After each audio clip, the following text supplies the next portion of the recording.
नमोस्तु नित्यं गुरुवैष्णवेभ्यो गौराय गोपीजनवल्लभाय गन्धर्विकाय सखिमञ्जरीभ्यो श्रीमत्तुलस्यै ब्रजगौरदम्ने जियान्निबिदामोदरं कार्तिके राधिकेश्वरं कृपादन्नादसंबद्धा राधादर्शं प्रदीयताम्।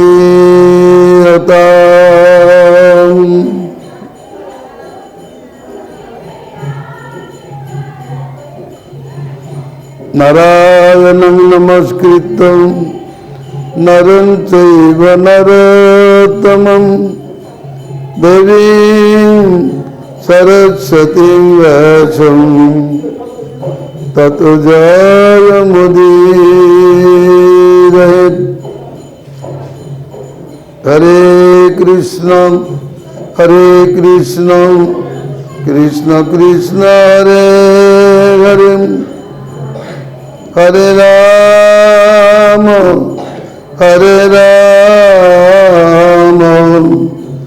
राम राम हरे हरे।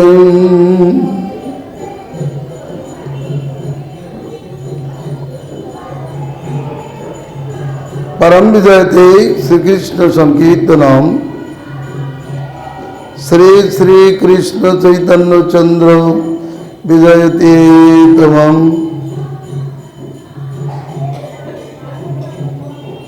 सर्वादो गुरुपात्मनो प्रभुपाद श्रेष्ठ श्री भक्ति विलास तीर्थ श्री महाराज श्री चरण कमल वंदनान्ते विश्व बांधव जगत गुरु श्री प्रभुपादेर शरण वंदना करी तार पार्षद बिंदे चरण वंदना करी। गौर नित्यानंद श्री राधा गोपीनाथ जययुक्त हन। श्री इमलीतला श्री गौरी संघेर वर्तमान आचार्य सभापति त्रिजनी स्वामी श्री श्रीमद भक्ति प्रसाद साधु महाराज सचिव श्री श्रीमद भक्ति वैभव आश्रम महाराज भागवत प्रवक्ता श्रीपाद पंडरी प्रभु एवं अन्यान्य ब्रह्मचारी सज्जनबृंद समागत भक्तबृंद के आमी यथायोग्य धन्यवाद प्रणति अभिनंदन ज्ञापन करी।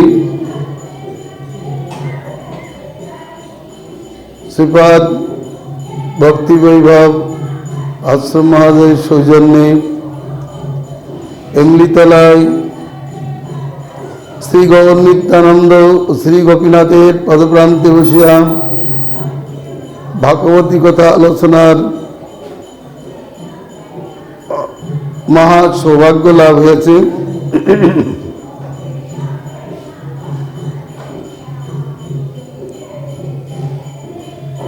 আমাদের জীবনের কি উদ্দেশ্য,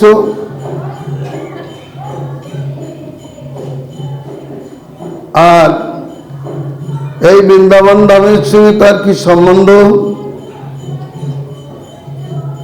কিভাবে আমরা আমাদের লক্ষ্যে পৌঁছাতে পারি,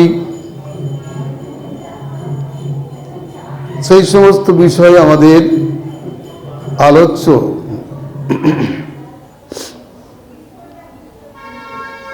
ভগবান বলেছেন মাছের মধ্যে আমি অগ্রায়ণ, কিন্তু পরমার্থ বিচারে দামোদর মাছের মতো মাছ নাই। ততোধিক শ্রী পুরুষোত্তম মাসের মাহাত্ম্য। পদ্মপুরাণে বৈশাখ মাসের মাঘ মাসের মাহাত্ম্য বলেছেন, কিন্তু স্কন্দ পুরাণে কার্তিক মাসের অধিক মাহাত্ম্য গান করেছেন। ভবিষ্যতের পুরাণ বা নারদ পুরাণে পুরুষোত্তম মাসের অধিক অধিক মাহাত্ম্য গান করিয়াছেন। বাস্তবিক পক্ষে কার্তিক মাসে বহু লীলার অনুষ্ঠান হয়েছে।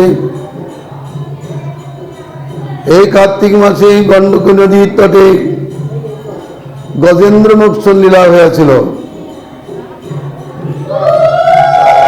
কার্তিক মাসে কৃষ্ণাষ্টমীতে কৃষ্ণাষ্টমীতে অরিষ্টাসুর বধ তৎপ্রসঙ্গে রাধাকুণ্ড শ্যামকুণ্ড আবির্ভূত হয়েছিলেন। নবমীতে ভগবান কুষ্মাণ্ড নামক একটা অসুরকে বধ করেন। তার রোমরাজি হইতে কুষ্মাণ্ড চাল কুমড়লতার জন্ম হয়।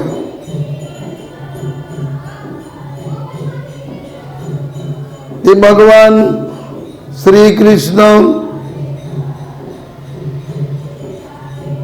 তিনি অমাবস্যার দিনে গোপসভায় প্রবেশ করে বড়দেবের সহিত ইন্দ্রযজ্ঞ খণ্ডন করে গোবর্ধন পূজা প্রবর্তন করিয়াছিলেন।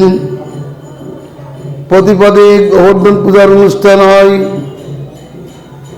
আবার ওই অমাবস্যা রজনীতে মানসী গঙ্গার আবির্ভাব হয়। অমাবস্যার প্রাতঃকালে শ্রীকৃষ্ণের দামোদর লীলা অনুষ্ঠিত হয়। প্রতিপদে গোবর্ধন পূজা, দ্বিতীয়াতে ভাতৃদ্বিতীয়া মহোৎসব করে ভগবান ঘরে ফিরলেন।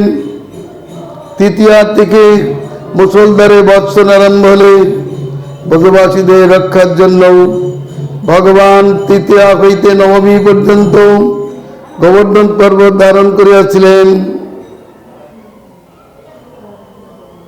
তারপর দশমীর দিন ব্রজবাসীগণ সমবেতভাবে নানা উপায়ন যোগে কৃষ্ণের কাছে নন্দরাজের কাছে উপস্থিত হয়ে তার পুত্রের মহত্ব জানিতে ইচ্ছা করিয়াছিলেন। নন্দরাজ গর্গকথিত কৃষ্ণের মহত্ব গান করে তাদেরকে আনন্দিত আশ্বস্ত করিয়াছিলেন এবং ব্রজবাসীগণ কর্তৃক পুত্র সহ নিজেও পূজিত হয়েছিলেন। একাদশীতে ইন্দ্রদেব ব্রহ্মার মন্ত্রণাক্রমে সুরভি গাভী দেবমাতাগণ, অপ্সরীগণ, বিদ্যাধর কিন্নরাদি সমস্ত দেবগণের সহিত এই গোবর্ধন তটে উপস্থিত হন এবং শ্রীকৃষ্ণের মা অভিষেক অনুষ্ঠান করেন। সেকালে সুরভির দুগ্ধ আকাশ গঙ্গার জলে শ্রীকৃষ্ণের অভিষেক কার্য সম্পন্ন হয়। তার অভিষেক জল গোবিন্দ কুণ্ড রূপে আত্মপ্রকাশ করিয়াছে। দ্বাদশীতে বরুণের চার নন্দরাজকে বরুণ লোকে লইয়া গিয়েছিলেন। ভগবান শ্রীকৃষ্ণ সেখান হইতে তার পিতাকে উদ্ধার করিয়া আনেন।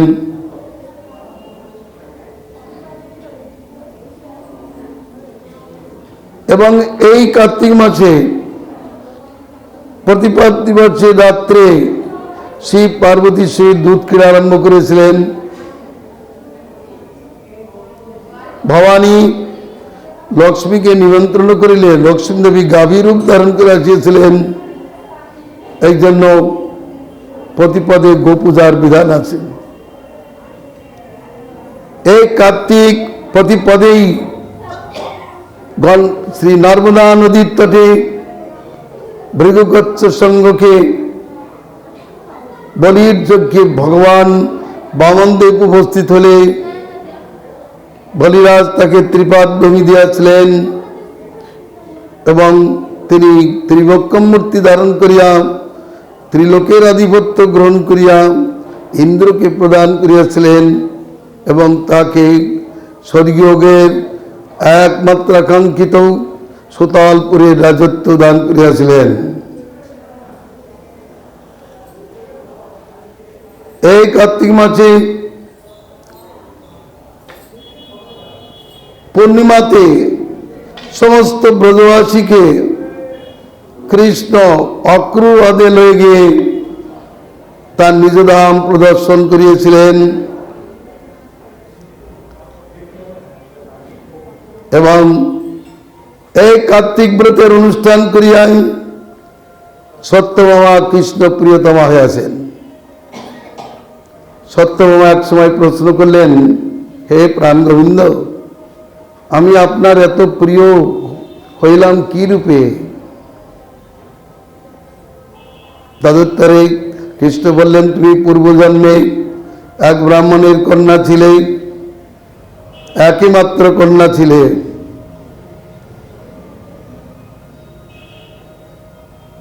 পিতার নাম ছিল সোম শর্মা। চন্দ্র শর্মার সহিত তোমার বিবাহ হয়। কোন একদিন কার্যগতিকে তোমার পিতা এবং স্বামী বনে প্রবেশ করিলে ব্যাঘ্র হস্তে নিহত হলে তুমি অত্যন্ত দুঃখিত হয়েছিলে। সেই সময় একজন ব্রাহ্মণ বৈষ্ণব তোমাকে একাদশী এবং কার্তিক ব্রতের অনুষ্ঠান করিতে বলে। তুমি আজীবন একাদশী এবং কার্তিক ব্রতের অনুষ্ঠান করিয়াছিলে, তার জন্য তুমি আমার প্রিয়তমা হইয়াছ। তাহলে কার্তিক ব্রতের কত মহত্ব! ভগবানকে যদি কেউ প্রিয় করতে চান, যদি কেউ ভগবানের প্রিয় হতে চান, তাহলে অবশ্য কার্তিক ব্রতের অনুষ্ঠান কর্তব্য। আমাবস্যাতে শ্রীকৃষ্ণ দামোদর লীলায় ভক্ত বশ্যতা স্বীকার করিয়াছেন। পুনশ্চ গোলকে এই পূর্ণিমা, কার্তিক পূর্ণিমা রজনীতে তিনি রাধার নিবি কর্তৃক বন্ধনগ্রস্ত হইয়াছিলেন, তার জন্য তার নাম হইয়াছিল নিবি দামোদর। ঘটনাটি এইরূপ। পূর্ণমাসী রজনীতে নন্দমহলে মহোৎসব চলিতেছিল।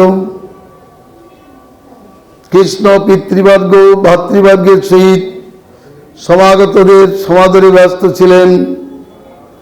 এদিকে রাধারানী সংকেত কুঞ্জে উপস্থিত হয়ে কুঞ্জ সজ্জা করত তার অপেক্ষায় বসিয়া রইলেন।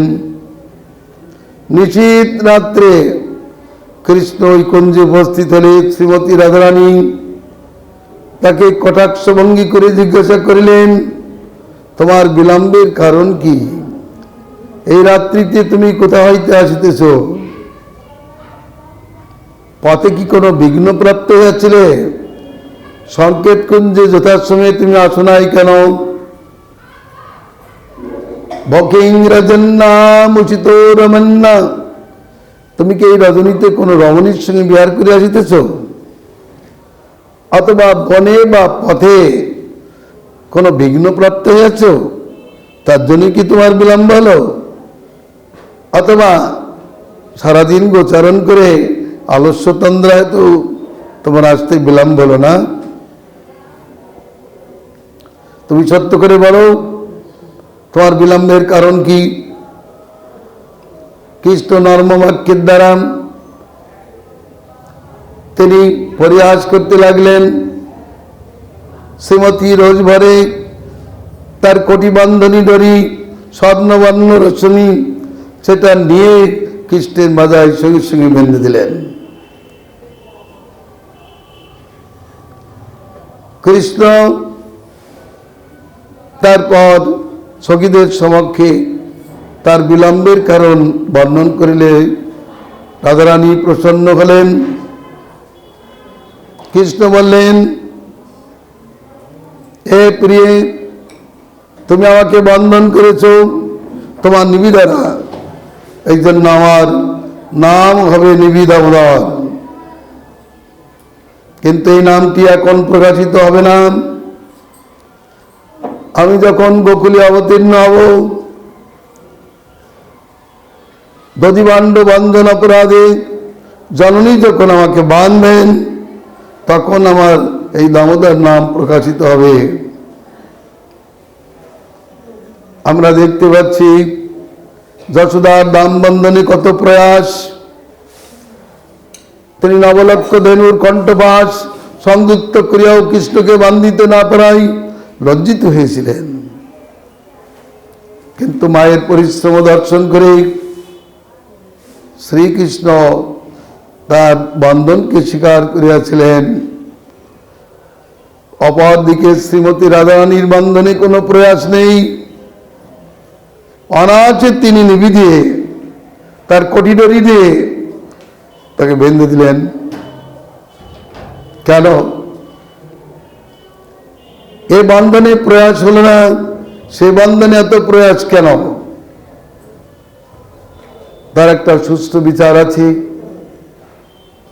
পুত্র জ্ঞানে অভিমান ভরে যশোমতী কৃষ্ণকে বাঁধতে গিয়েছিলেন, কিন্তু যশোদা পুত্র প্রাকৃত পুত্র নহে, অপ্রাকৃত পুত্র। তাকে বাঁধতে গেলে অপ্রাকৃত ভাবে বাঁধতে হবে। প্রাকৃত পুত্র জ্ঞান করে প্রাকৃত যথা, সেখানে পদ লেখা আছে ভবন্দ প্রাকৃত যথা, কিন্তু তিনি প্রাকৃত পুত্র নহেন, অপ্রাকৃত পুত্র। অপ্রাকৃত রজ্জুতে তার বন্ধন সম্ভব। তথাপি ভগবান মায়ের পরিশ্রম দর্শন করে করুণাদ্র হয়ে বন্ধন স্বীকার করেছিলেন। পরন্তু রাধা মান ভরে তাকে বন্ধন করিয়াছিলেন। মান একটি বিপ্রলম্ব বিলাস, সর্বোত্তম বস্তু। অভিমান মানের ভিতরে ভেদ আছে। অভিমানী রাসস্থলিতে গোপীগণ কৃষ্ণহারা হইয়াছিলেন, আর মান মানে শ্রীমতী রাধারানী কৃষ্ণকে শতকোটি গোপীর কাছ থেকে নির্জনে নিয়ে যে বিলাস করেছিলেন। একটি হচ্ছে পুত্র জ্ঞানে অভিমান ভরে বন্ধন, অপরটি হচ্ছে মান ভরে বন্ধন। শ্রী গোবিন্দ রাধার কাছ থেকে মান মাধুর্য আস্বাদন করবার জন্য তিনি ধীর ললিত নায়ক হয়েও ষটনায়কত্ব প্রকাশ করেন, ধৃষ্ট নায়কত্ব প্রকাশ করেন। এই কার্তিক মাসে আরো লীলার অনুষ্ঠান হয়েছে।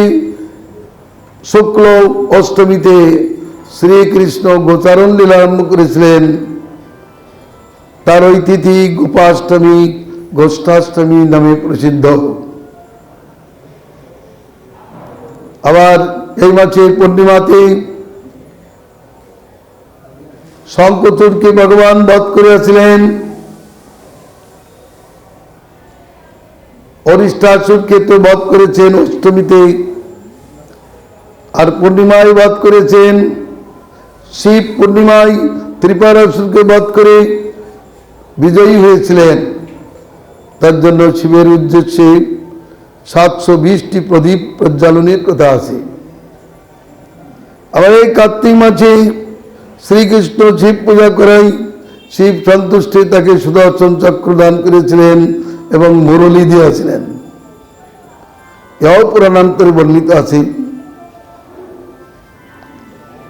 কার্তিক মাসে শ্রী রাধা দামোদরের পূজা প্রসিদ্ধ।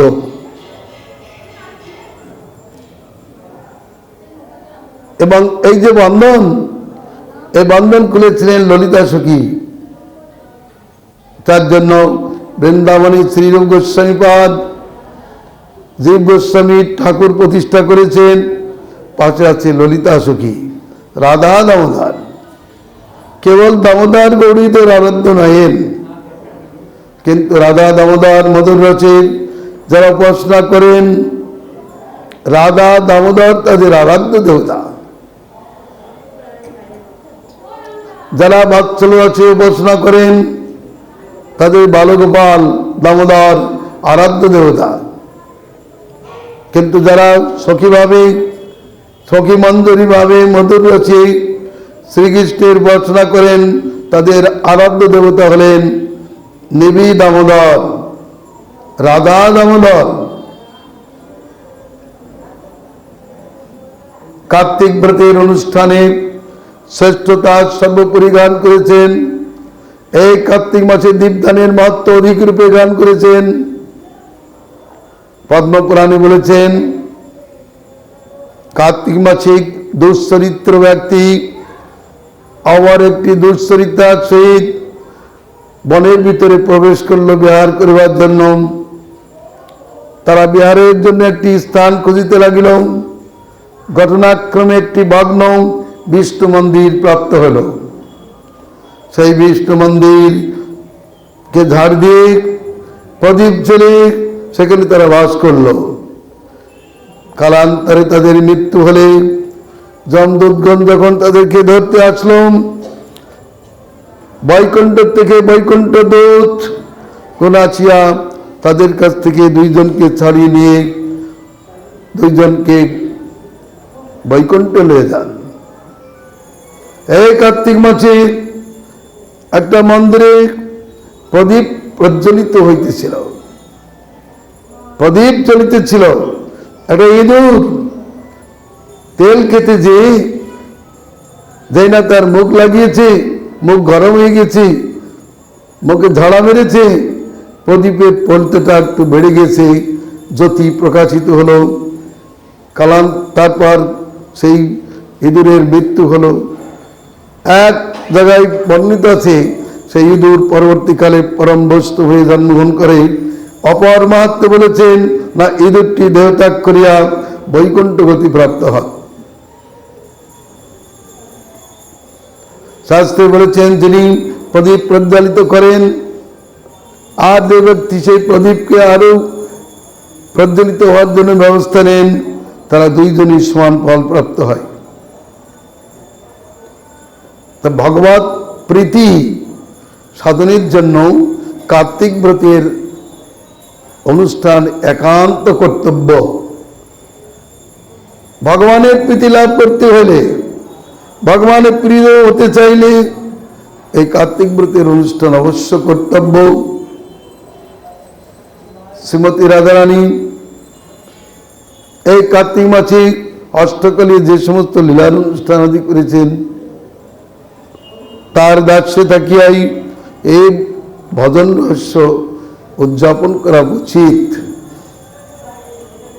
আমরা যেখানে বসে আছি এটি একটি বিশেষ লীলাস্থলী।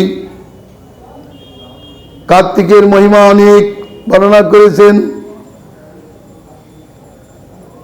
প্রতিপদে যে পূজা বিধি এবং কার্তিক ব্রতের যে নিয়ম বিধি, সবগুলোই ভগবত প্রীতিকর। কৃষ্ণের দাসত্ব সিদ্ধির জন্য শ্রী বৃন্দাবনবাসের তাৎপর্য সর্বোপরি বিদ্যমান এবং কৃষ্ণ প্রেম সাধনায় বৃন্দাবনবাস তথা ব্রজবাসীদের মধ্যে বিশেষ করে চৈতন্যের বিচারে রম্যা কাচিদ উপাসনা ব্রজবধূবর্গে নুজা কল্পিতা, অর্থাৎ ব্রজের রমণীগণ যেভাবে কৃষ্ণ উপাসনা করেছেন তাই আমাদের আদর্শস্থানীয়, তাই আমাদের ভজনীয়। অতএব সুখদেব ভাগবতে রাসলীলা বর্ণন করে ফলশ্রুতিতে বলেছেন, ভগবান মনুষ্যগণের প্রতি অনুগ্রহ করবার জন্য এই জগতে মনুষ্যরূপে অবতীর্ণ হইয়া যে লীলা করিয়াছেন তা শ্রবণ করিয়া তৎপর হইবেন, অর্থাৎ সেই লীলায় প্রবেশ করিবেন। যার জন্যই ভক্তিবিনোদ ঠাকুর গান ধরেছেন, যুগল সেবায় চিরাস মণ্ডলে নিযুক্ত করো আমায়, ললিতা সখী রযোগ্য কিঙ্করী বিনোদ ধরিছে পাই। কেবলমাত্র পুণ্য সঞ্চয়ের জন্য বৃন্দাবন আগমন নয়,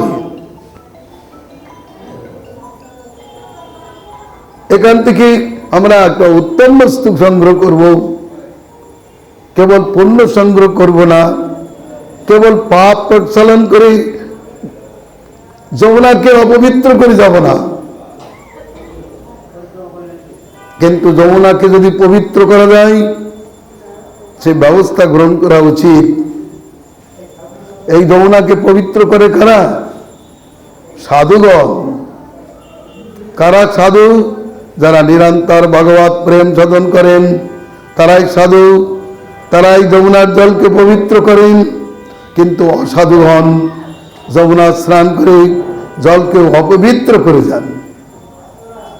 কিন্তু এখন অপবিত্র সংসার থেকে এসে পুনরায় এই তীর্থকে অপবিত্র করা উচিত না, কিন্তু তারাও পবিত্র করতে পারেন।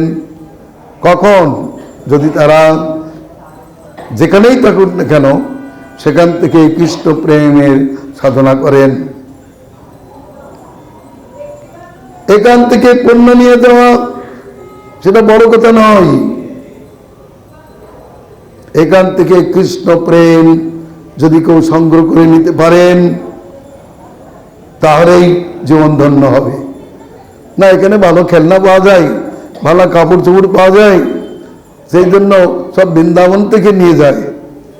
কাপড় কিনবার জন্য ব্যস্ত হচ্ছে লুই বাজারে, কিন্তু দিকে দিকে যে কৃষ্ণ প্রেমের বাজার বসেছে সে কৃষ্ণ প্রেম চন্দ্রের জন্য যত্ন নেই মানুষের। তারা এসেছে ঘুরতে, তারা এসেছে দেখতে, তারা এসেছে প্রাকৃত বস্তু ক্রয় করতে,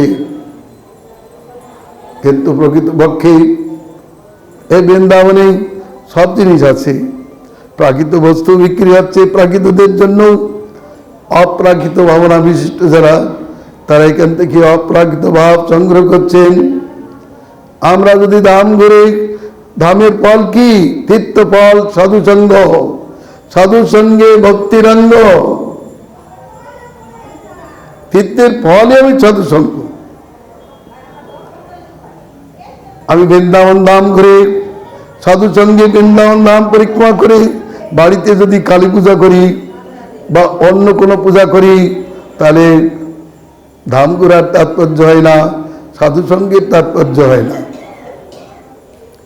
এই বৃন্দাবন কল্পতরুস্বরূপ, তিনি সব কিছু দিতে পারেন, ধর্ম দিতে পারেন, অর্থ দিতে পারেন, কাম মোক্ষাদি দিতে পারেন, আবার কৃষ্ণ প্রেম দিতে পারেন। বৃন্দাবনের রাজ মানুষকে প্রেম দিতে পারে, কিন্তু সেখানে যদি আমরা সামান্য বস্তু সংগ্রহ করে যাই তাহলে জীবন ধন্য হবে না। এখান থেকে উত্তম বস্তুই গ্রহণ করতে হবে। আজ এই বৃন্দাবনে গোস্বামীগণ সাধ্যবেলায় ভগবানের সেবা প্রকাশ করেছেন। এই সেবার অংশটা গ্রহণ করতে হবে।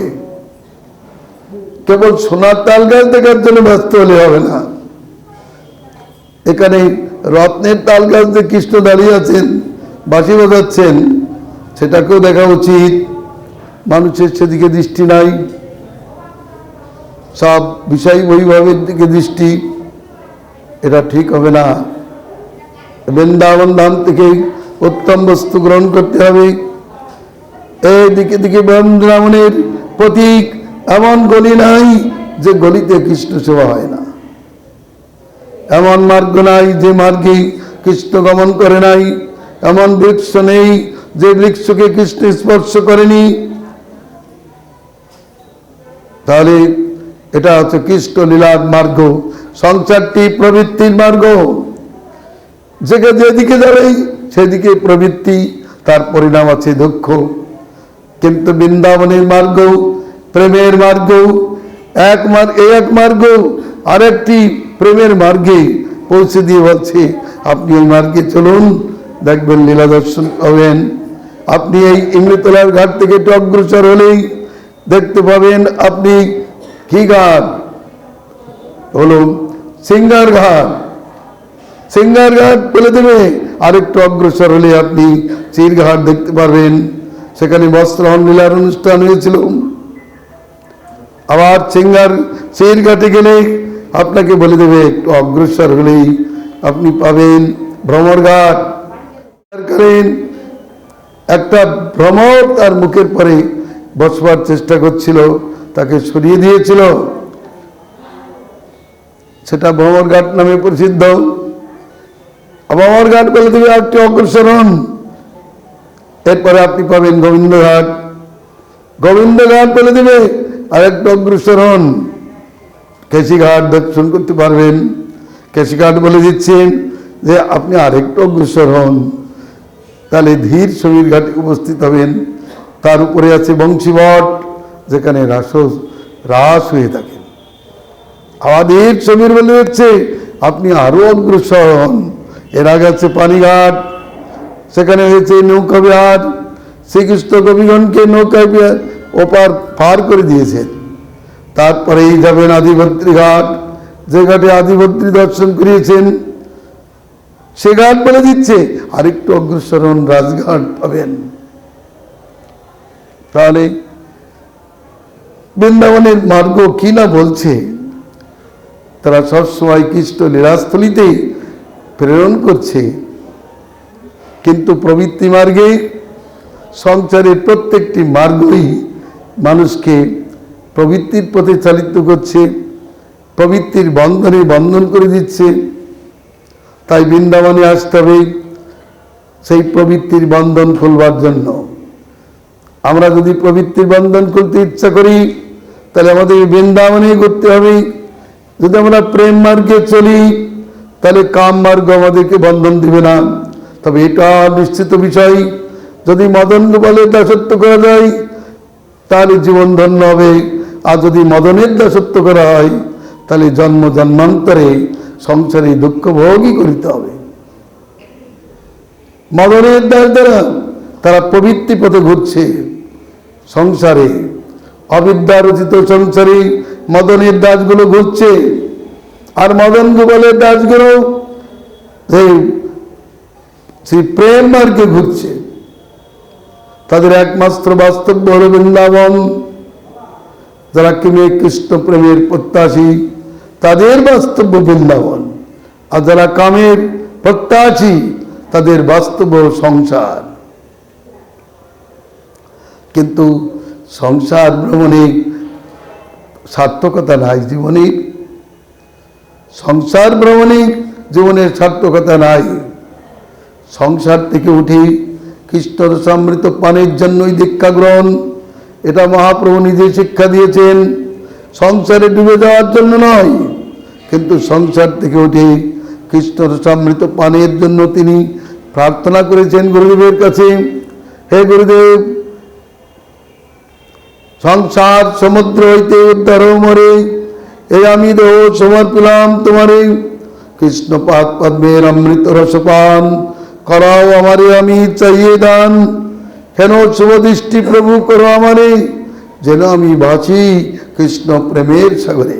হে গুরুদেব, আমি আপনার কাছে ধন চাই না, প্রাকৃত জন চাই না, সিদ্ধি মোক্ষাদি কিছু চাই না। আপনি আমাকে সংসার সমুদ্র থেকে তুলুন, কৃষ্ণ পাদ পদ্মের অমৃত রস পান করে আমার জীবনকে ধন্য করুন।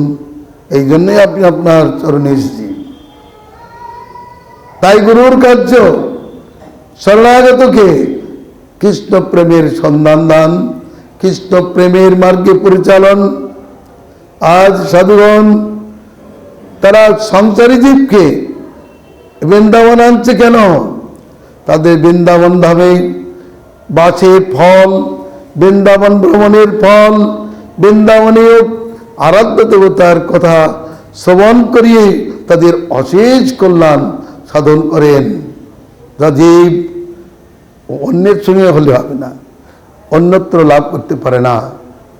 কারণ উঠতে পারবে না যতক্ষণ কোনো বৃন্দাবনের বাতাস না লাগবে। নরোত্তম ঠাকুর এই জন্য গান করেছেন যে হরি হরি আর কবে পালটিবে দশা, এসব করিয়া বামে যাব বৃন্দাবন ধামে। এই মনে করিয়াছি আশা, সুকুমাই বৃন্দাবন কবে হবে দর্শন। সেদুলি লাগিবে কবে গায়, যতদিন পর্যন্ত বৃন্দাবনে দুলি না লাগে, যতদিন পর্যন্ত সাধুর সাক্ষাৎকার না হয় মানুষ ততদিন সংসারকে বড় ধর্ম বলেন। তাদের কথা সব ধর্মের থেকে বড় ধর্ম সংসার ধর্ম। কিন্তু যখন সাধুসঙ্গ হয়, যখন বৃন্দাবনের করুণা লাভ হয়, তখন থেকে বুঝতে পারে এর থেকেও বড় জিনিস আছে। সে কোন সংসার? সেটা রাজ সংসার বড়। সে কি? কৃষ্ণের রাস, তারই নামই সংসার। জয়দেব গোস্বামী বলেছেন, রাস বাসনাবদ্ধ শৃঙ্খলা রাধা। আমরা ঘুরছি কামচক্রে, কিন্তু প্রেম চক্রে যে ঘোরা সেটি হল রাসলীলার প্রধান। অতএব বৃন্দাবনবাসীর অনেক গুরুত্ব। শাস্ত্রে বলেছেন, সপ্তম ক্ষুধাপুরীতে কোটি কোটি জন্ম বাস করলেও যে ফল লাভ না হয়, মথুরা মণ্ডলে মথুরায় এক রাত্রে বাস করলে তার হরিভক্তি জাত হয়। অন্যত্র কাশীতে হাজার হাজার বৎসর বাস করেও ভক্তি লাভ হয় না। এটা ভজনের চরমস্থান। মথুরা মণ্ডলে বৈকুণ্ঠ হইত সর্বোত্তম স্থান। ভজন আরম্ভ হয় বৈকুণ্ঠ জগতে, প্রাকৃত জগতে ভজনের স্থান নেই। এই চতুর্দশ লোকের মধ্যে ভজনের কোন স্থান নেই, কারণ এই চতুর্দশ লোক ভোগের স্থান। যেখানে ভোগের বাহুল্য বর্তমান সেখানে ভজন হয় না। তাই তিনি বললেন, বৈকুণ্ঠাজ্জনিত বরা মধুপুরী তত্রাপি রচোৎসবাদ বৃন্দারণ্যম উদারপনি রমনাথ তত্রাপি গোবর্ধনম রাধাকুণ্ডম ইয়াপি গোকুলপতির প্রেমামৃতা প্লাবনাথ কুজ্জাতস্য বিরাজত গিরিতটে শিবং বিবেকী নাগা। বৈকুণ্ঠে যেখানে কোনটা ধর্ম নাই, জন্ম মৃত্যু জরা ব্যাধি মায়িক ঘুমনের প্রভাব নাই, সেখানে ভজন সম্ভব। কিন্তু বৈকুণ্ঠ হইত অজ ভগবানের জন্ম নিবন্ধন। মথুরা মণ্ডল শ্রেষ্ঠ, কারণ সেখানে ভগবান বাৎসল্য বিলাস প্রকাশ করেছেন। বৈকুণ্ঠে শান্ত দাস্য শক্যের অর্ধেক, এই আড়াই রস প্রকাশ করেছেন ভগবান।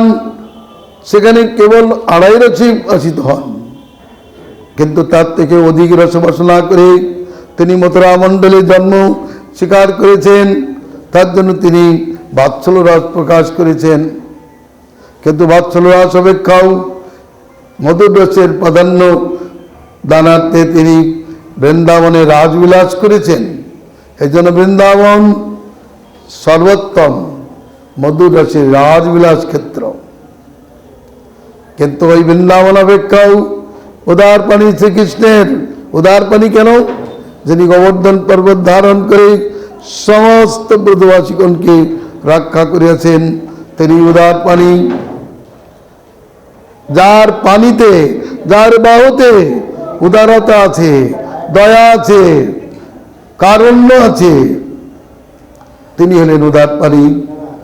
সেই উদার পানি শ্রীকৃষ্ণের কোন এক বিশেষ লীলাস্থলী হলেন গোবর্ধন।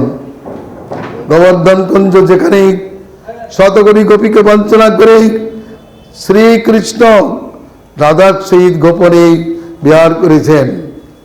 তিনি প্রথমে চতুর্ভুজ মূর্তিতে শতকোটি গোপীকে বঞ্চনা করে রাধাকে নিয়ে কুঞ্জ বিলাস করেছেন। তার জন্য বৃন্দাবন রাস অপেক্ষা গোবর্ধনের রাস শ্রেষ্ঠ।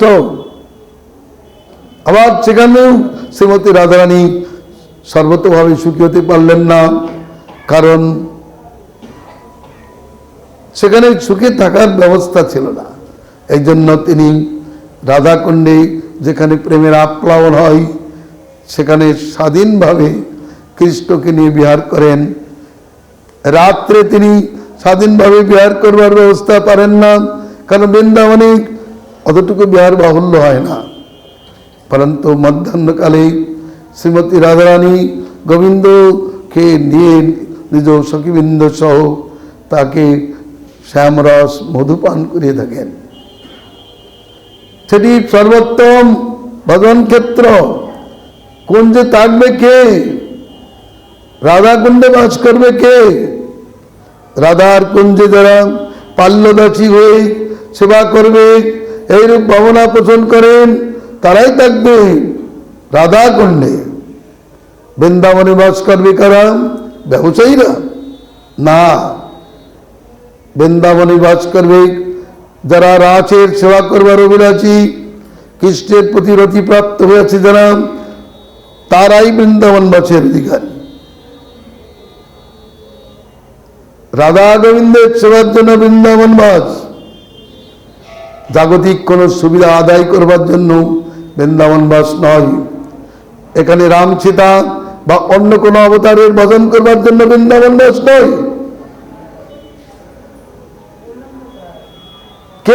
কে ভজন করবে? হনুমান কি এখানে বসেন? এসেছেন কি? ছিলেন কি? কিন্তু এখন যে দিকে দিকে হনুমান মন্দির প্রতিষ্ঠা করছে, কারা? এরা সব মূর্খ। রামের হনুমানের উপরে কোনো বড় ভক্ত নাই। তিনি বৃন্দাবনে এসেছেন কি? আসলে কি বলেছেন? কোথায় ছিলেন? তার বৃন্দাবনে অধিকার নেই, কারণ তিনি দাস ভক্ত। মধুর রসের বিরাজ ক্ষেত্রে তার অধিকার থাকে না। যারা দাসত্ব করে, স্বামী স্ত্রী যেখানে মধুর রসে বিহার করে, সেখানে দাসগণের প্রবেশ অধিকার হয় না, সেখানে বৎসলাদের প্রবেশ অধিকার হয় না, সেখানে শান্তদের প্রবেশ অধিকার হয় না। তাহলে এখানে কার উপাসনা হবে? এখানে বাস করবে কে? কালী পুজো করার জন্য বাস করবে? এখানে রাধাকৃষ্ণ আরাধ্য। বৃন্দাবনে আরাধ্য হচ্ছে রাধাকৃষ্ণ। রাধাকৃষ্ণের উপাসনার জন্য বৃন্দাবন বাস সার্থক। তা না হলে বৃন্দাবন বাস আদৌ সার্থক নয়। এটা অপরাধ নয়, প্রতি পদে পদে অপরাধ নয়। কারণ এই অমৃতরাই এই মন্দিরে বসে যদি কেউ তাস পাশা খেলে, বাজে গল্প করে, তাহলে তার অপরাধ হয়। কারণ এটা উপাসনা ক্ষেত্র। কার উপাসনা? এখানে শ্রী গোপীনাথের উপাসনা। এখানে গোপীনাথের মিলন হয়েছে। গোপী রাধা এখানে গোপীনাথের সঙ্গে মিলিত হয়েছেন। এখানে সেই কথায় আলোচ্য হবে, এখানে অন্য কথা আলোচ্য হতে পারে না, হওয়া উচিত না। সেব্যের সম্মুখে বসিয়া সেবক যদি বাচালতা প্রকাশ করে, অন্য কিছু বলে করে, তাহলে তার সেবক ধর্ম সিদ্ধ হয় না। তাহলে বৃন্দাবনে বাসের এটাই তাৎপর্য। এখানে অন্য বিচার রাখা উচিত না। এখানে অন্য কোনো অবতারের অবস্থানের কোনো প্রয়োজনীয়তা নেই। কিন্তু মানুষ আবার এখন অনেক কিছু করে বসছে। বৃন্দাবনে এখানে জগন্নাথের উপাসনার কথা নাই।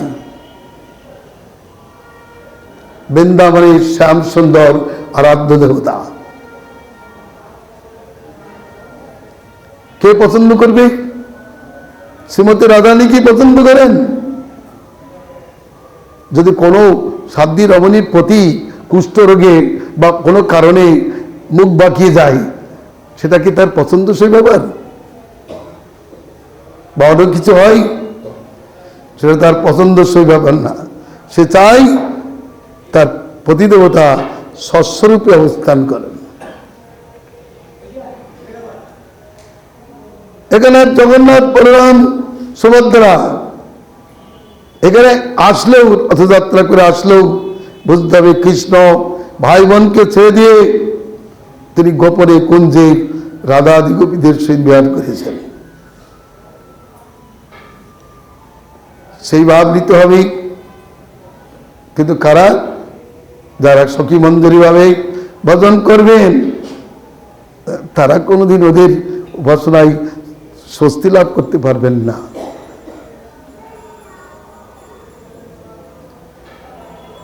আবার এখানে নিশ্চয় নারায়ণের উপাসনা,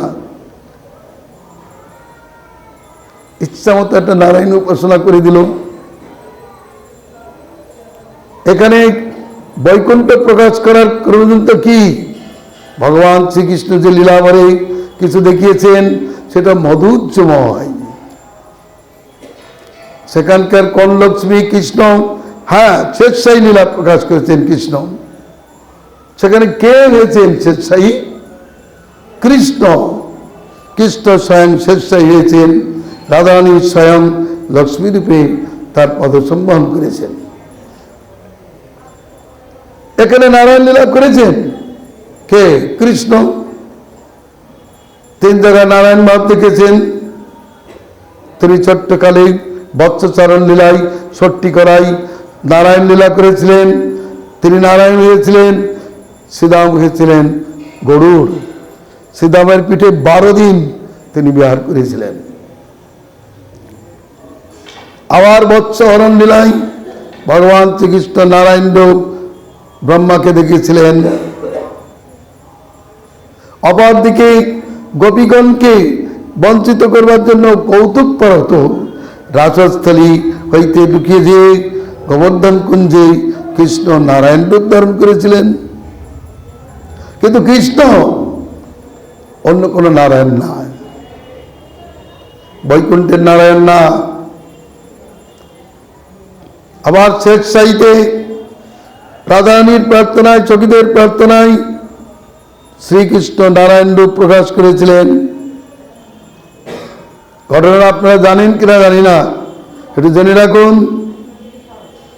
রাধারানী সখীদের নিয়ে কৃষ্ণকে বললেন, তুমি কোন বনে কি লীলা করো, সেই লীলাস্থলী আমাদেরকে দেখাও। তিনি চলতে লাগলেন, দেখিয়ে চলেছেন। আর ওখানে যেই ওটা ব্রজের সীমা, সেখানে যেই একটা সরোবর দেখে হাস্য করেছেন। তাতে রাধারানী বললেন, তুমি হাসলি কেন? হাসবার তো কোনো কথা হয়নি। বলে, আমি এই সরোবর দিকে হাসছি। আমি ক্ষীর সমুদ্রে অনন্ত শয়নে শয়ন করিলে লক্ষ্মী দেবী আমার পদসম্বহন করেন। তুমি বলে, ও তুমি তাহলে খেলছেই, আর সেই লীলা আমাদেরকে দেখাও। বলে, আমি দেখাতে পারি। তোমাদের সখী রাধা যদি আমার পদসম্বহন করেন তাহলে আমি দেখাতে পারি। সখীরা বলল, রাধে, কৃষ্ণ যদি নারায়ণ হয় তুমি তার পদসম্বহন করবে তো?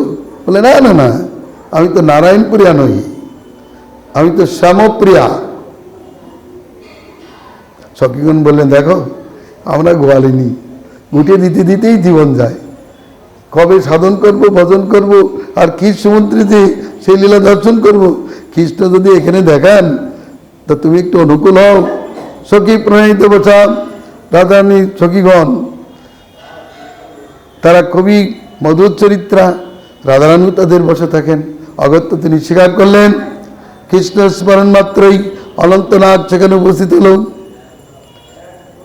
কৃষ্ণ সেই নাগ শয়নে যে চতুর্ভুজে শয়ন করলে সখীদের অনুরোধে রাধারানী সেখানে যে লক্ষ্মীর ন্যায় তার পদসম্বহন করেছিলেন। ভগবান রামলীলা করেছেন, অক্ষয় বটে রামলীলা করেছেন, কাম্যবনে রামলীলা করেছেন। কাম্যবনে তিনি সেতুবন্ধন লীলা করেছেন। কিন্তু কে? সেই রাম নয়। কারণ ওখানে একদিন বিহার করছেন, বানর দিকে ভগবান হাস্য করতেই রাধারানী বললেন, হাসলে কেন? বলে, এই বানরের দ্বারা আমি ত্রেতা যুগে পাথর এনে সমুদ্র মন্থন করেছিলাম এবং সীতাকে উদ্ধার করেছিলাম। বলে, তুমি রাম, দেখাও সেই লীলা। বলে, তোমরা পাথর নিয়ে এসো, এই জলাশয়ের উপর আমি এখনই সেতু বন্ধন করে দিব। ললিতা সখী বললেন, আমরা পাথর আনবো কেন? তুমি যদি ভগবান হয়ে থাকো, তোমার কথাই বানরগুলো পাথর আনুক, তবে এখানে বন্ধন হবে। বলে, মিথ্যা কথা নয়, সত্য বলছি। এই বানরগণ, তারা পাথর নিয়ে আয় তো। তারা পাথর এনে দিল, ভগবান বেঁধে দিলেন। সেই সেতুবন্ধের উপর রাধা কৃষ্ণ সখীগণ বিরাজ করলেন। দেখিয়েছেন, কৃষ্ণ করেছেন, সেজন্য অবতার লীলা করেছেন, কিন্তু এখানে তাদের পৃথক বিচার নেই। কিন্তু তারা কৃষ্ণ কখনো কখনো গোপসভায় অনেক রূপ ধারণ করেছেন ঠিকই।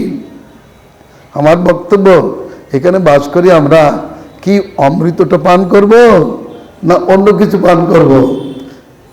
হনুমান দ্বারকাধীশের কাছে তিনি রামরূপ দেখতে চেয়েছেন। দ্বারকাধীশ রূপটা দেখা তার পক্ষে কি ভালো ছিল না? তার নিষ্ঠা অনুসারে বলছে হ্যাঁ, কিন্তু তিনি তার দ্বারকাধীশ রূপটা তার কৃষ্ণ স্বরূপকে দেখতে চান না। তার কাছ থেকে তিনি রাম রূপটাই দেখে নিলেন।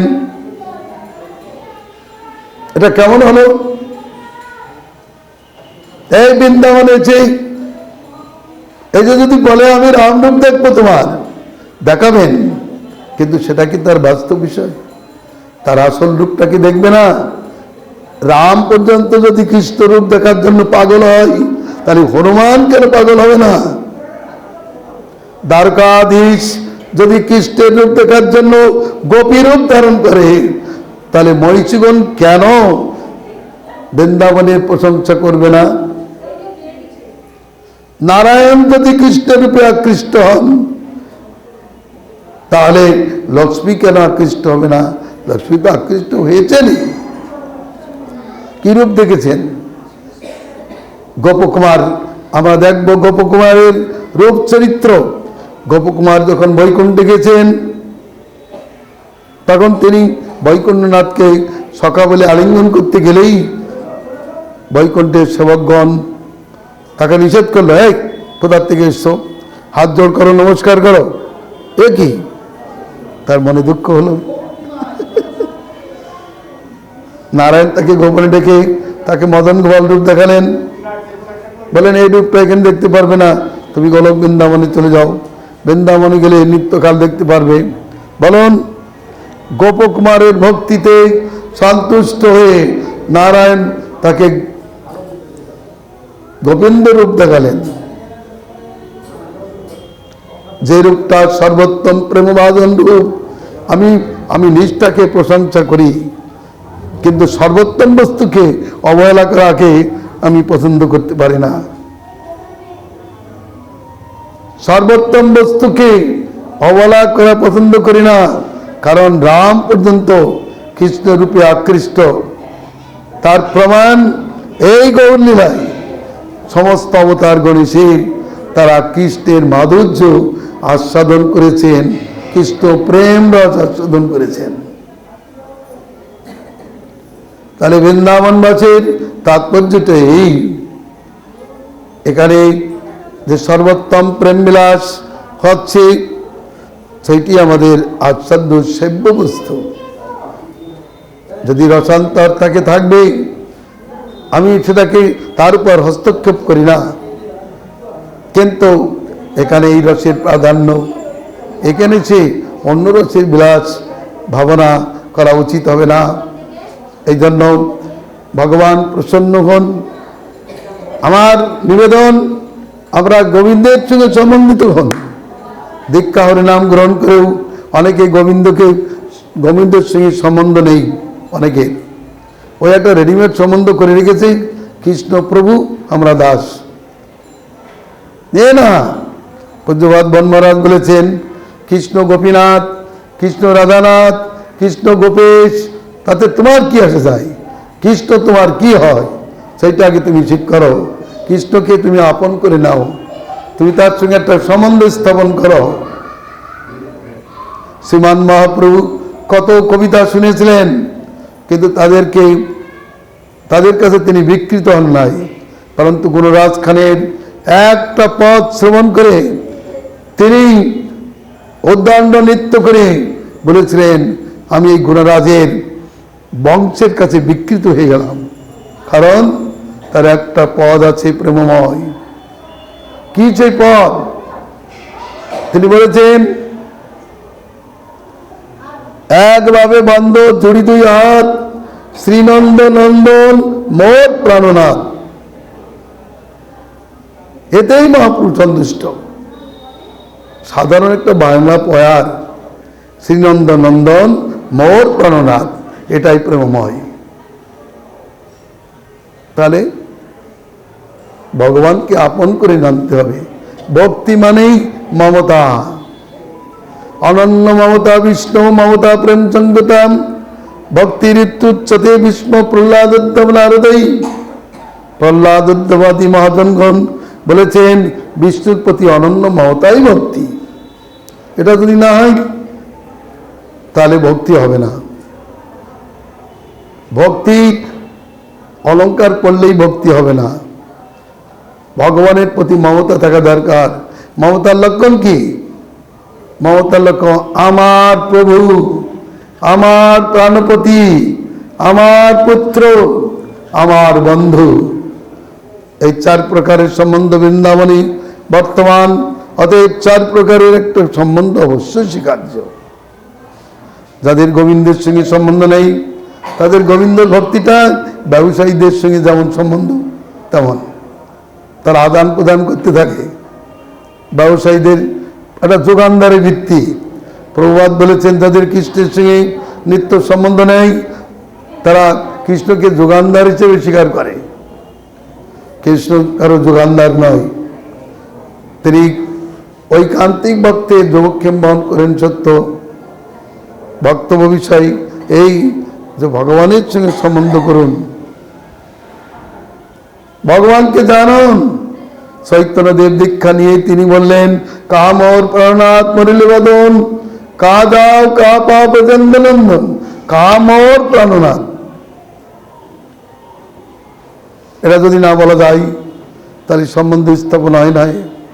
আমার প্রাণ প্রভু, আমার প্রাণেশ্বর, আমার প্রাণেশ্বরী রাধা। ও রাধা বৃন্দাবনেশ্বরী। আরে বৃন্দাবনেশ্বরী তো তিনি আছেনই, তোমার কি হয়? তুমি পুজো করছো ঘরের মধ্যে, কি জন্য?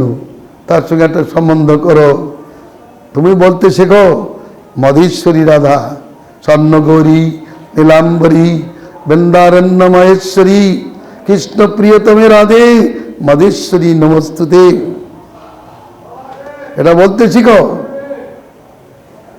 কৃষ্ণকে প্রাণেশ্বর বলো, রাধারানীকে প্রাণেশ্বরী বলো, তার সঙ্গে সম্বন্ধ। সম্বন্ধ না হলে ভক্তি কোথার থেকে আসবে? যার প্রতি সম্বন্ধ নেই তার প্রতি সেবা বলে কিছু থাকতে পারে না, বা সে কোনোদিন প্রতি প্রেম লাভ করতে পারে না। অতএব কৃষ্ণের সঙ্গে সম্বন্ধ হওয়া দরকার।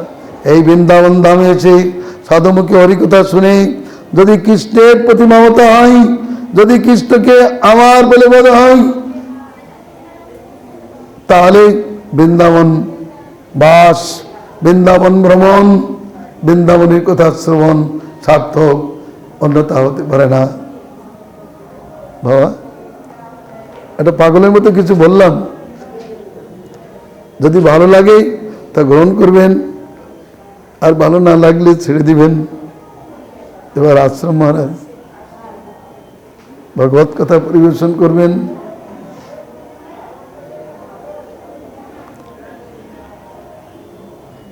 এ মাইকটা দাও। বাহ, তাহলে মন্ত্র গ্রহণের তাৎপর্য কি? আমি ক্ষুদ্র হলেও জানবেন হনুমান বড় বড় পাথর এনেছে, আর কাঠবিড়ালি গায়ে ধুলোবালি এনে ফেলেছে, তাতেই রাম প্রসন্ন হয়েছেন। আমি অদম বলে কৃষ্ণের প্রসাদ পাব না এমনটি নয়। এটাকে আপন করে জানুন। বৃন্দাবনের আওয়াল বৃদ্ধ বনিতা গোবিন্দ মেরো হাই গান করছে। যশোদা কেবল যে যশোদা গান করছে তা নয়, প্রত্যেক বিষয়ের একটা তাৎপর্য আছে। আমরা এখানে তীর্থ করতে আসি নাই। ছিল ভক্তি সিদ্ধান্ত সরস্বতী ঠাকুর কুরুক্ষেত্রে সূর্যগ্রহণ উপলক্ষে উপস্থিত হয়েছিলেন। গোপীনাথের মিলনের স্থলে তিনি শ্রীমদ্ ভাগবতীয় যে বর্ণনা আছে, গোপীনাথের সহিত কৃষ্ণের যে গোপীনাথের সহিত গোপীদের যে কথোপকথন সেইটা আলোচনা করছিলেন।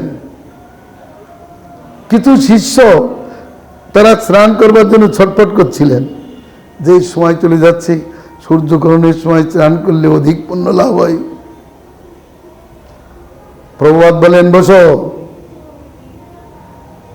হরি কথামৃতে স্নান করো। এখানে আমরা পুণ্য সংগ্রহ করতে আসি নাই। কত বড় কথা! তিনি বললেন, আমরা এখানে পুণ্য সংগ্রহ করতে আসি নাই, এখানে আমরা গোপীনাথের প্রসাদ লাভ করতে এসেছি, গোপীনাথের কথামৃতে স্নান করতে এসেছি। গোপীনাথের যে কথা, সেই কথামৃতে স্নান করতে এসেছি। আমরা তীর্থ জলে স্নান করতে আসি নাই। তীর্থ যাদের পদধূলি কামনা করে, তীর্থ যার পাক পদ্ম থেকে নির্গত হয়েছে, সেই গোপীনাথের কথামৃতে স্নান করতে এসেছি। তাই বলা হচ্ছে, চৈতন্যদেব তো বলেছেন, চৈতন্যদেব বলতেন, সম্বন্ধ জ্ঞানের সহিত হরিভজন কর্তব্য। কার্তিক ব্রত করে আমরা কি লাভ করব? আমাদের কি উদ্দেশ্য থাকবে? যে কোনো ধর্ম করি না কেন, তার একমাত্র উদ্দেশ্য কৃষ্ণ তোষণ। ভাগবত এই সিদ্ধান্ত বলেছেন, সনষ্ঠিতস্য ধর্মস্য সংচ্ছেদ্যি হরিতোষণম। সমস্ত ধর্মের অনুষ্ঠানের তাৎপর্য হরিতোষণ। আর হরি যদি তোষিত না হয়, তাহলে ধর্মানুষ্ঠান বৃথা।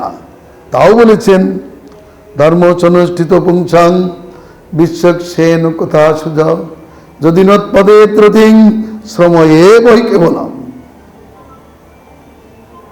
ভাগবত শুনে কেউ বলছে, আমি কত ভাগবত শুনেছি।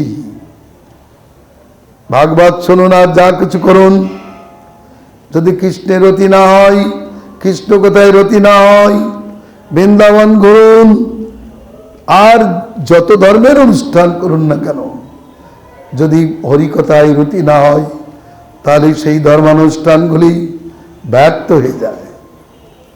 আপনি কঠোর পরিশ্রম করে গাভী পুষলেন, কিন্তু বৎস দিল না, দুধ পেলেন না, গাভী পুষা বৃথা। আপনি বৃক্ষরোপণ করেছেন, ফল পেলেন না। আপনি কূপ খনন করেছেন, ভালো জল পেলেন না, কূপ খনন বৃথা। তেমনি সাধন ভজন বৃথা হয়ে যাবে যদি কৃষ্ণের রতি না হয়।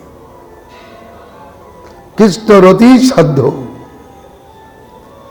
অতএব আমাদের সেই দিকে ধ্যান রাখতে হবে। কৃষ্ণ রতি উৎপাদন করাই কখন, কিভাবে রতি লাভ হবে, তার জন্য তো বৃন্দাবন ভ্রমণ। এটা উদ্দীপন বিভাগ, এ আলম্বন উদ্দীপনে পরিপূর্ণ। কারণ এখানে শ্রীকৃষ্ণ বিভিন্ন স্থানে লীলা করেছেন, তার এটা লীলাস্থলী উদ্দীপন দিচ্ছে। এই গোবর্ধন, এখানেই কৃষ্ণ কত বিলাস করেছেন, এই গোবর্ধন পর্বতকে ধারণ করেছিলেন, এই তো কৃষ্ণ স্মৃতি দান করছে। ভাগবত বলেছেন, কৃষ্ণ বিষয়ক প্রশ্নের দ্বারাও আত্মা সম্যকরূপে প্রশ্নতা লাভ করে। যৎকৃত কৃষ্ণ সংপ্রশ্ন জেনাত্মা সুপ্রসিদ্ধতি। কৃষ্ণ বিষয়ক প্রশ্ন, কৃষ্ণ কে, কৃষ্ণ কোথায় আবির্ভূত হয়েছেন, কৃষ্ণ কোথায় লীলা করিয়াছেন, এইরূপ যে প্রশ্ন কৈমত্তিক নাই বলছেন, তাতেও আত্মা সম্যকরূপে প্রসন্নতা লাভ করে। আর যদি উত্তর শোনে, তাহলে অবশ্যই তার চিত্ত প্রসন্ন হয়ে যাবে। আমরা গাছ লাগিয়ে অপেক্ষা করি যে কবে ফল হবে, কবে ফল হবে। ফল না হলে তখন চিন্তায় পড়ি, কেন ফল হচ্ছে না। সংসার করলে মানুষ যখন ফল পায় না, তখন ডাক্তার কবিরাজের কাছে যায়। কিন্তু আমাদের তো উচিত যে আমরা কৃষ্ণ ভজন করি, কৃষ্ণের কথা শ্রবণ করি, কিন্তু আমাদের কৃষ্ণের কথাই রতি হচ্ছে না কেন, ডাক্তারের কাছে যাওয়া উচিত, সাধুগুরুর কাছে বলা উচিত যে না, আমার কেন কৃষ্ণ কথায় রতি হচ্ছে না। ওই রতি তো প্রয়োজন। তাছাড়া জীবন ব্যর্থতায় পর্যবসিত হবে। পরমার্থের অনুশীলন দরকার। আজ পৃথিবীতে ধর্মের চলাচলই চলছে, একথা মিথ্যা নয়, সত্য। ধর্মাচরণ করছে, এটা খুব সৌভাগ্যের কথা, ঠিকই। কিন্তু ধর্মের মধ্যে ব্যবসা যেন প্রবেশ না করে, ভগবানের সঙ্গে যেন নিত্য সম্বন্ধ থাকে। ভগবানের প্রতি নিত্য সম্বন্ধ থাকলে, তার প্রতি মমতা হলে ধর্মাচরণটি সার্থক হবে। সমস্ত তাৎপর্য কৃষ্ণের। যেমন সমস্ত নদীর উৎপত্তি স্থান সমুদ্র এবং ওই নদীর নিষ্পত্তি স্থান সমুদ্র, তেমনি ধর্মের মূল কৃষ্ণ। কৃষ্ণ হইতে ধর্মের উদয় এবং কৃষ্ণের চরণেই ধর্মের সমাপ্তি। এই জন্যই ভগবান অর্জুনকে বলেছেন, সর্বধর্মান পরিত্যজ্য মামেকং শরণং ভজ।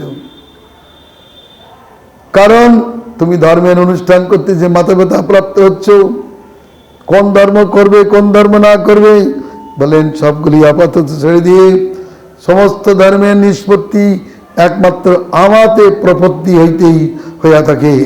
অতএব বুদ্ধিমান ব্যক্তি পৃথকভাবে পৃথক ধর্মের অনুষ্ঠানের জন্য ব্যস্ততা প্রকাশ না করে সর্বান্তঃকরণে সেই উদ্ধবের প্রতিযোপদেশ শ্রুতি স্মৃতি চোদনা প্রতিনাম প্রবৃত্তির নিবৃত্তি যা কিছু শুনেছ, যা কিছু সুন্দর আছে, সব কিছু পরিত্যাগ করে সর্বান্তঃকরণে তুমি আমাতে শরণাপন্ন হও, তাহলে তুমি অকুতময় হয়ে যাবে।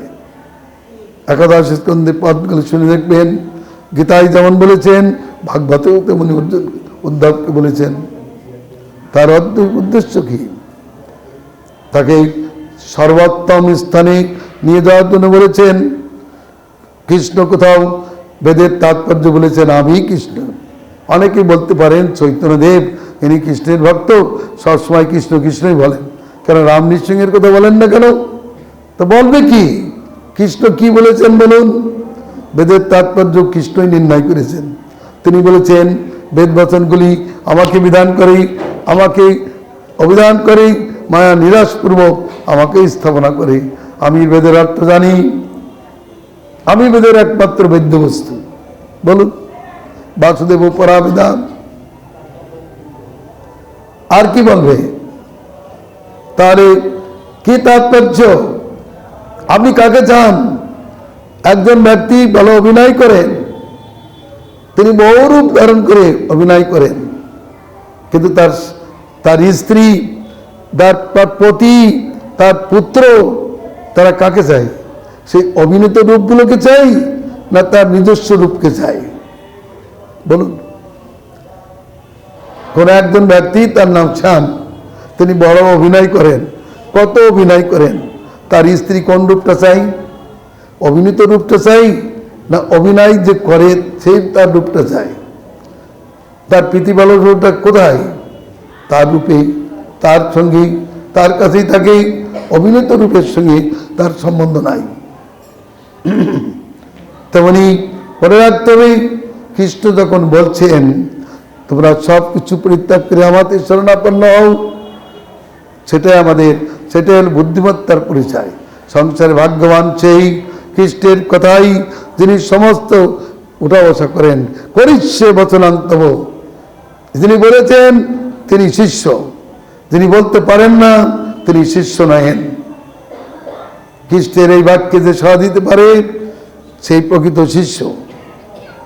আর যে সাড়া দিতে পারে না, বুঝতে হবে সে শিষ্য হয়নি। যার অন্তরে এখনো গোল রয়েছে যে নষ্ট মোহ স্মৃতির লব্ধা, গীতা পড়ে যদি এই কথাটা মা বলতে পারে অর্জুনের মতো, তাহলে বুঝতে হবে সে এখনো গীতা পড়েনি, গীতার অর্থ বোধ হয়নি, সে শিষ্যের ভূমিকায় আসেনি।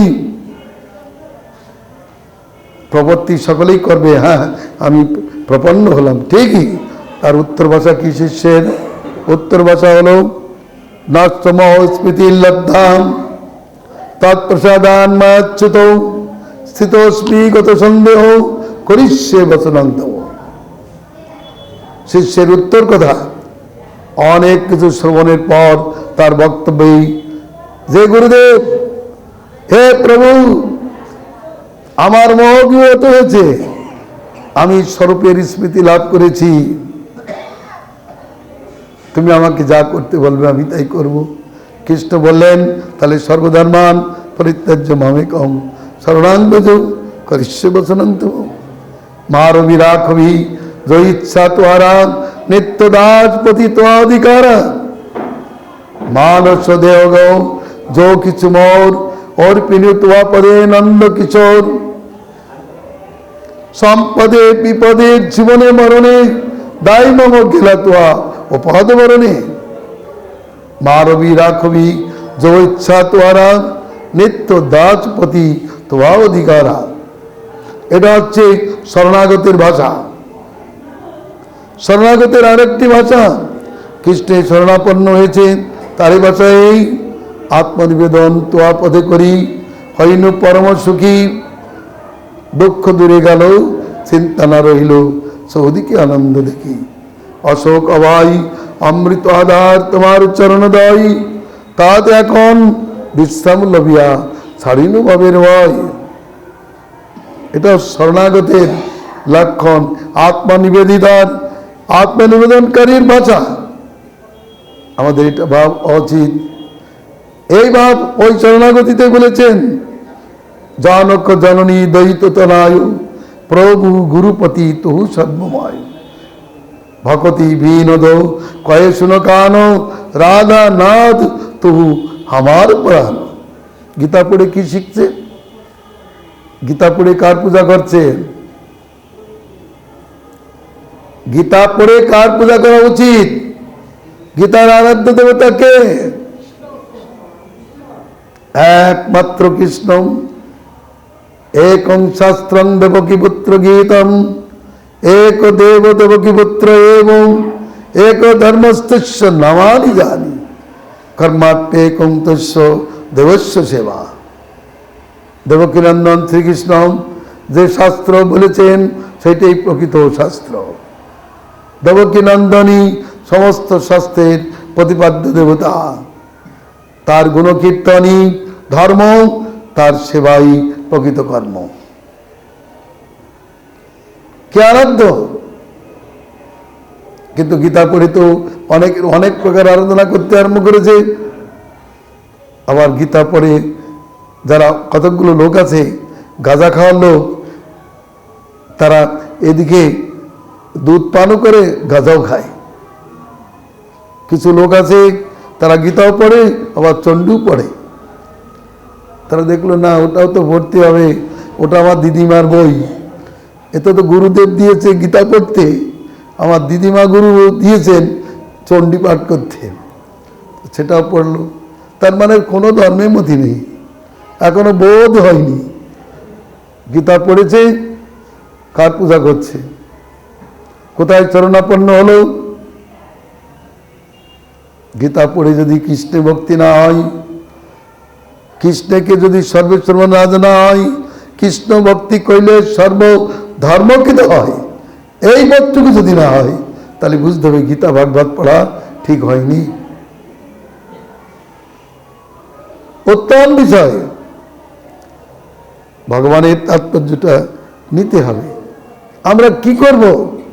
না বলেন না আমার পূর্বের গুরু এই কথা বলেছেন, পরের গুরু এই কথা বলেছেন। এতটুকু ছন্দের মধ্যে থাকলে কৃষ্ণের কাছে আসা যাবে না। কৃষ্ণের একটাই কথা, সব কিছু ছেড়ে দিয়ে আমার কাছে এসো। যদি আমার কাছে আসতে চাও, আমার কৃপা লাভ করতে চাও, তাহলে সব কিছু ছেড়ে দিয়ে এসো। বলে এগুলো ছাড়বো কি করে? তাহলে তুমি এসো না। তুমি যদি এগুলো নিয়ে আসো, দুদিন পর তোমাকে টেনে নিয়ে যাবে, ওরাই তোমাকে টেনে নিয়ে যাবে। তুমি আমার কাছে থাকতে পারবে না, আমার কথা শুনতে পারবে না। প্রভুপাদের গুরুদেব প্রভুপাদকে বলেছিলেন, তোমার পাণ্ডিত্য আভিজাত্য এ যদি তুমি ছেড়তে পারো, তাহলে তুমি আমার কাছে আসতে পারো, আমার কথা তুমি শুনতে পারো, আমার কথা তুমি আচরণ করতে পারবে। বড় কিশোরদাস বাবাজি মহারাজ শিষ্যকে তাই বলেছেন। তেমনি 12 ঘাটে জল খাওয়া 12 বাজা হয়ে মঙ্গল হবে না। একটাই সিদ্ধান্ত নাও, চৈতন্যদেব যা বললেন সেই নাম গাও। চৈতন্যদেব রাধাকৃষ্ণের বর্ষনা করতে বলেছেন, সেটাই করো। যদি চৈতন্যকে সর্বোত্তম গুরুরূপে মানা হয়, তাহলে তার কথা অনুসারে চলুন, তার সঙ্গে সম্বন্ধ করুন, তাকে ভালোবাসতে শিখুন। তার প্রীতি যদি প্রয়োজন হয় তবে তার সঙ্গে সম্বন্ধ হন। দুধ যদি প্রয়োজন হয় তাহলে গাভীর সঙ্গে সম্বন্ধ করুন। বিদ্যা যদি প্রয়োজন হয় তাহলে বিদ্বানের সঙ্গ করুন। প্রেম যদি প্রয়োজন হয় তাহলে প্রেমিকের সঙ্গ লাভ করুন। এটাই সিদ্ধান্ত। কে দিবে প্রেম? যদি প্রেম প্রয়োজন হয়, একমাত্র কৃষ্ণ বিনা কোনো অবতার প্রেম দিবে না। কৃষ্ণাদন্য কোবা লতাস্বী প্রেমদ ভবতি। কৃষ্ণ বিনার কে প্রেম দিয়েছে? সকলেই প্রেমের প্রত্যাশী হয়ে কৃষ্ণ প্রেম আস্বাদন করেছেন। কোথাও পাবেন? কে দেবে? লোক যদি প্রেম দিত নারায়ণ, তাহলে আর লক্ষ্মী দেবী বেলবনে গড়াগড়ি খেতেন না। যদি প্রেম দিতেন রামচন্দ্র, তাহলে সীতা দেবী গোপী হতেন না। গোপী হয়েছেন জানেন? গর্গ সংহিতায় লিখেছেন। কারণ যেখানে চিত্রকূট পর্বতে রামচন্দ্র অবস্থান করছিলেন, সেই সময় গাভী দেখে একটু হাস্য করলেন। গঙ্গার তীরে গাভী দেখে হাস্য করতেই সীতা দেবী বললেন, প্রভু হাস্য কেন? বলে, আমার একটি অবতার হবে, সেই অবতারে আমি গাভী পালন করি, আমার নাম গোপীনাথ। বলে, তোমার সেই রূপটা আমাকে দেখাও না। বলে, কি করে দেখাবো? না, তুমি একটু অঙ্কন করে দেখাও। তোমার সেই রূপে ত্রিভুবন মোহিত হয়। শুনেছি তুমি বলছো আমার বেণুমাধুরী, রূপমাধুরী, গুণমাধুরীতেই সমস্ত জগৎ মুগ্ধ হয়ে যায়। তোমার সেই রূপ আমাকে দেখাতে হবে। বলে, দেখাচ্ছি, তবে আমার অনুরোধ, আমি এই প্রস্তরে সেই রূপ দেখাবো। যতক্ষণ পর্যন্ত সমাপ্ত না হয় ততক্ষণ পর্যন্ত তুমি এই প্রস্তরটি দেখবে না, এতে হাত দিবে না। বলো? বলে, হ্যাঁ। রামচন্দ্র প্রত্যেক দিন ধনুকের আগায় করে পাথরে গোপীনাথ মূর্তি অঙ্কন করতে লাগলেন, কিন্তু সীতার আর ধৈর্য ধরে না।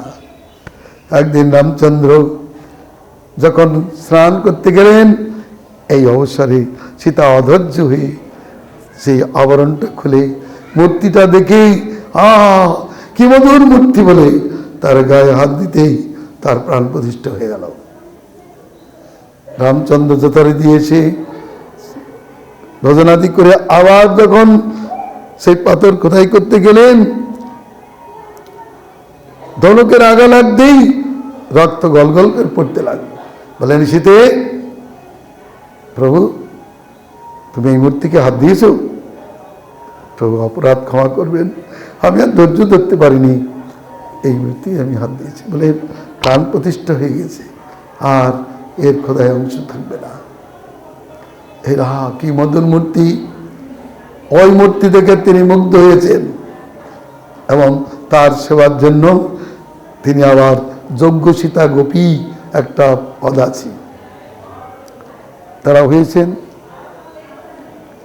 মহিষীগণ ওই কৃষ্ণ সেবার জন্য তারা প্রার্থনা করেছেন। তাহলে চৈতন্যদেব যা বলেছেন তা ঠিকই, তার এক সারাত্মার বিষয়। এই জন্য আমাদের মতি একনিষ্ঠ করতে হবে। অনেক সময় আমরা অনেকের সঙ্গে পরিচিত, কিন্তু আমার এক গুরু ভাই বলেছিলেন, আমরা বিশ্বাসবাবুর সঙ্গে পরিচিত হইনি। বিশ্বাসবাবুকে কৃষ্ণে ভক্তি করিলে সর্বধর্মকৃত হয়, এর নাম বিশ্বাসবাবু। শ্রদ্ধা শব্দে বিশ্বাস করে সুদৃঢ় নিশ্চয়, কৃষ্ণে ভক্তি কইলে সর্বধর্মকৃত হয়, এর নাম বিশ্বাস। তো এই বিশ্বাসবাবুর সঙ্গে অনেকের সম্বন্ধ হয়নি, কারণ তারা বিভিন্ন জায়গায় ঘুরছে, চিন্তা করে একে তত্ত্বজ্ঞানের অভাব, তারপর নিষ্ঠার অভাব, প্রতিষ্ঠা কি করে হবে? গুরু বাক্যে বিশ্বাস, চৈতন্যের বাক্যে বিশ্বাস করে আসুন। ব্রজবাসীগণ যেমন একমাত্র কৃষ্ণ বাক্যে বিশ্বস্ত, তারা আর অন্য কথা শোনে না, তেমনি খ্রিস্টের প্রসাদ লাভ করতে গেলে খ্রিস্টের বাক্যে বিশ্বস্ত হতে হবে। কার্তিক মাসে খ্রিস্টের কথাই নিরন্তর শ্রবণ করতে হবে। সমস্ত অবতার আদিকে সব নমস্কার করে খ্রিস্টকে প্রাণনাথ করে বরণ করতে পারলেই বৃন্দাবন ভ্রমণ সার্থক, বৃন্দাবন দর্শন সার্থক। তা না হলে সাত দেবলার কোনো একটি দেবলায় কোনো এক দেবতাকে যদি প্রাণনাথ বলে গ্রহণ না করতে পারি, তাহলে বুঝবো আমরা ঠিকমতো ধাম দর্শন করছি না। ভগবানকে আপন করে রাখুন। বলুন, একটুখানি সম্বন্ধ হলেই ভগবান তাকে দর্শন দেন। জানেন, ওই মাঠবন, এই নদীর ওপারে মাঠবন, মাঠবনে এক ব্রাহ্মণ দম্পতি বাস করতেন। তারা প্রত্যেক অমাবস্যাতে এসে এই বাঙ্কি বিহারী দর্শন করে যেতেন। তাদের ঘরে একটা কন্যা ছিল। কন্যাটির খুব ইচ্ছা, তাও কন্যাকে সবসময় নিয়ে যান না। তার মনে ইচ্ছা হলো, আমার যদি বৃন্দাবনে বিবাহ হয় তাহলে আমি দ্বারকাধীশ সেই বাঙ্কি বাড়িকে দর্শন করব, তাতে আমার জীবন ধন্য হবে। মনে মনে পোষণ করেছে। ঘটনাক্রমে বৃন্দাবনে এক ছেলের সঙ্গে তার বিবাহ হয়ে গেল। এবার ছেলেটা মেয়েটাকে নিয়ে যখন আসছে, যমুনার তীরে এসছে, ঘাট পার হবে কেছে ঘাট, তার আগে বললে আমি একটু কীর্ত করে আসি। সে বাহ্য কীর্তে গিয়েছিল। মেয়েটা বসে চিন্তা করছে, আচ্ছা আমি তো বাঙ্কি বিহারী দর্শনে যাব, কিন্তু বাঙ্কি বিহারীর সঙ্গে তো একটা সম্বন্ধ তো করা উচিত। কি সম্বন্ধ করলে ভালো হয়? তো নিজে নিজেই চিন্তা করলো, বলল যে আমার স্বামী হবে বড় ভাই আর বাঙ্কি বিহারী হবে ছোট ভাই, অতএব বাঙ্কি বিহারী হবে আমার দেবর, আর আমাকে ভাবি বলে ডাকবে, আমি তাকে ভাই বলবো। এইভাবে আমাদের জীবন ধন্য হবে। বেশ কয়েক মিনিট পরেই একটা শ্যামলকান্তি যুবক সেখানে আসছে। ভাবি, ভাবি বলে, কে কে বলছে ভাবি? একটুখানি ওরা ঘুমটা দেয় তো, আনাতে দেখে একটা সুন্দর পুরুষ আসছে, যুবক আসছে, সেই বলছে ভাবি ভাবি, সঙ্গে সঙ্গে ঘুমটা দিয়েছে। ওর নিকটে এসে বলছে, ভাবি আমাকে চিনতে পারছো না? দেখুন, মনে সংকল্প করেছে যে বাঙ্কি বিহারীকে আমি দেবর করব, আর বাঙ্কি বিহারী আমাকে ভাবি বলে ডাকছে। এ তো ভয় লেগে গেছে, কারণ কোথাকার পুরুষ, কে আসলো, চিনতে পারছে না। বলি তার ঘুমটাটা খুলে বললে, ভাবি আমাকে চিনতে পারলে না? দেখো। তার রাগ হয়েছে, কি আমার ঘুমটা খুলে দিল কোথাকার ছেলে এসে ভাবি ভাবি বলে। তার মনে একটু দুঃখ হলো। স্বামী আসছেই দেখে যে এটা দুঃখিত অন্তঃকরণে বসে আছে। কেন? বলে কোথার থেকে এক পুরুষ এসে আমার ঘুমটাটা খুলে আমার মুখটা দেখে গেল, আর ভাবি বলে ডাকছিল। বলে, তাকে দেখেছো তুমি?